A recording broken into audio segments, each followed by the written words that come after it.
Hi, I am Rabbi Shmuley Green, the Director of Teen Initiatives at the Partnership for Jewish Learning and Life. We are the Jewish Identity Building Agency of the Greater Metro West Federation, and my responsibility is to bring Jewish learning to life for all the teens of Greater Metro West, which we estimate is around 10,000 Jewish teens. So we do it in many different ways. The Torah portion of this week talks about the leper and leprosy. Now, don't get me wrong, this is not the same type of leper and leprosy that we're used to seeing today. People have leprosy. It is very clear, especially according to Maimonides, that this is a spiritual malady that takes expression or gets expressed through the body. It's according to the Talmud, this spiritual malady afflicts people who do certain wrong deeds, very subtle wrong deeds, not so clear, but some of them are talking about people who don't speak nicely about other people. Some of it is about arrogance. If somebody's arrogant, they get this disease, and it's very interesting that one could get a spiritual malady like this. In fact, according to Maimonides, again, this disease does not exist anymore in the world because it is so special and so spiritual. It's interesting because we just had an essay that was submitted for this competition that's called 18 Under 18.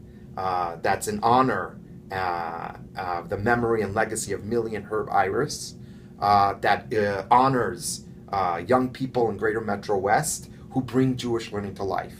And one of the essays that was put forth, this young woman talked about bringing Jewish learning to life, bringing this idea of leprosy in a positive way. She said that she did mitzvah corps a couple of times outside of this community. One time in New Orleans, another time in another place, I'm not exactly sure.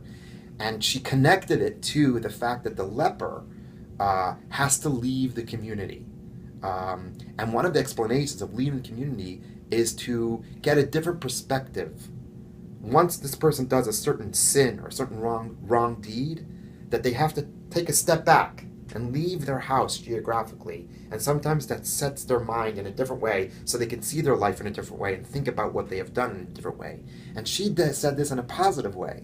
She said that's one of the reasons why she likes going outside of her community to do good stuff, because it also gives her a different perspective on her own life, gives her a different perspective on the world, to get out of yourself, to get away from your normal and regular routine, gives you a different perspective on the good things that you do and on the bad things that you do.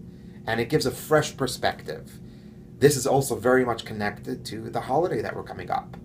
It might not be a coincidence that we received the Torah.